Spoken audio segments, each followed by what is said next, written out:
Hi friends, welcome to my channel. నేను మీ రాజు.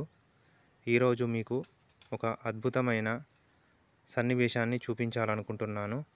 ఏమీ లేదు, ఈరోజు ఉదయము సూర్యభగవానుడు ఉదయిస్తున్న సమయంలో నేను ఇక్కడ లోటస్ పాండ్ అంటే తామర పువ్వులు ఉన్నటువంటి ఈ కొలను దగ్గరికి వచ్చాను.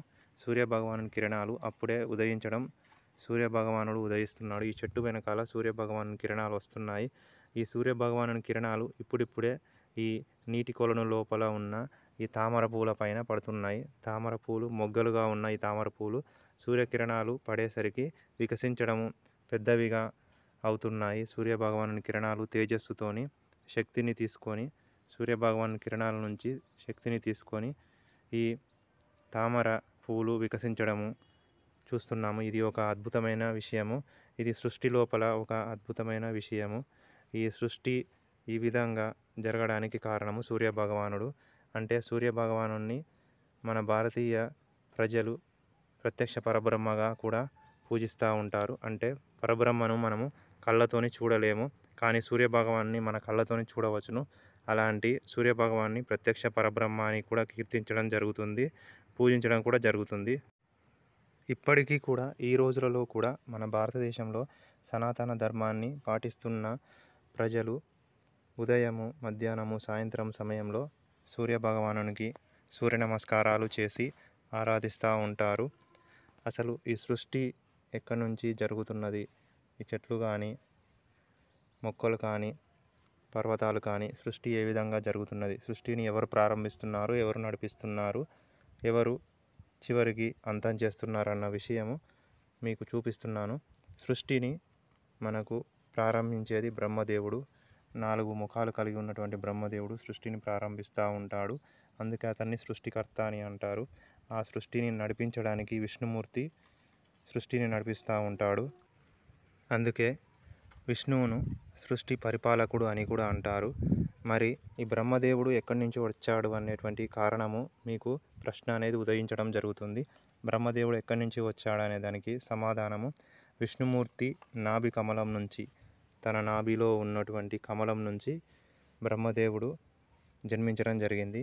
బ్రహ్మదేవుడు విష్ణువు నుంచి జన్మించి అలాగే బ్రహ్మదేవుడు సృష్టిని ప్రారంభించడం జరిగింది. అంటే బ్రహ్మదేవుడు విష్ణువుకు కొడుకు అవుతాడు.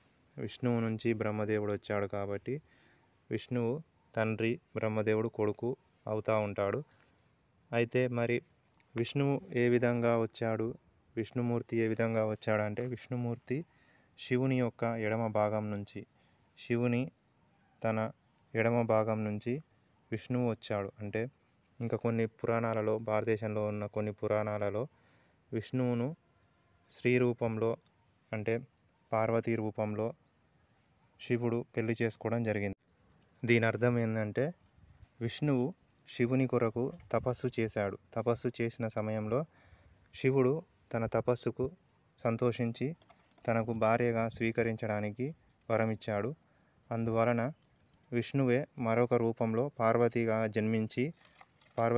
జన్మించి తను తన వరం ఇచ్చిన శివునికి భార్యగా చేరడం జరిగింది. అంటే శివుడు తన భార్య పార్వతి విష్ణువు యొక్క మరొక అవతార రూపంలో శివుని దగ్గరికి చేరింది.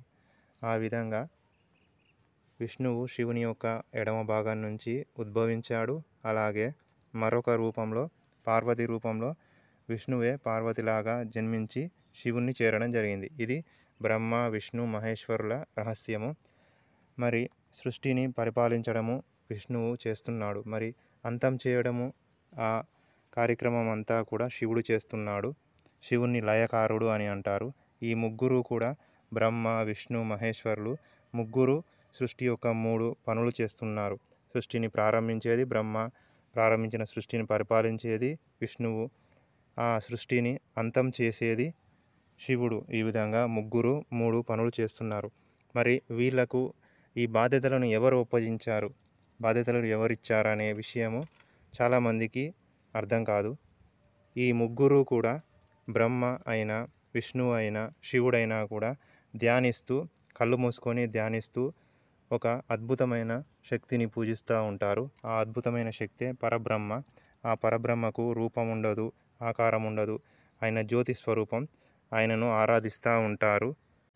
ఆ జ్యోతి రూపంలో ఉన్న పరబ్రహ్మను బ్రహ్మ కమలం అంటే తామర పువ్వులో కూర్చొని తన 4 ముఖాలతో పరబ్రహ్మను తపస్సు చేస్తూ ఉంటాడు. అలాగే విష్ణువు పాన్పు పైన, విష్ణుమూర్తి పాము పడగ పైన అంటే పాముతో ఏర్పడినటువంటి పడగ పైన, ఆదిశేషుని పడగ పైన విష్ణుమూర్తి పడుకొని ఆ పరబ్రహ్మను తపస్సు చేస్తూ ఉంటాడు.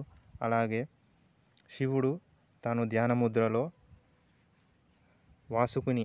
వాసుకి అనే పామును మెడలో అలంకరించుకొని ఆ పరబ్రహ్మను ధ్యానం చేస్తూ ఉంటాడు. అంటే ఈ ముగ్గురికి కూడా ఆ శక్తి ఇస్తున్నది, బాధ్యతలను ఉపయోగించింది కూడా పరబ్రహ్మనే. ఆ పరబ్రహ్మ జ్యోతి రూపంలో ఉంటాడు.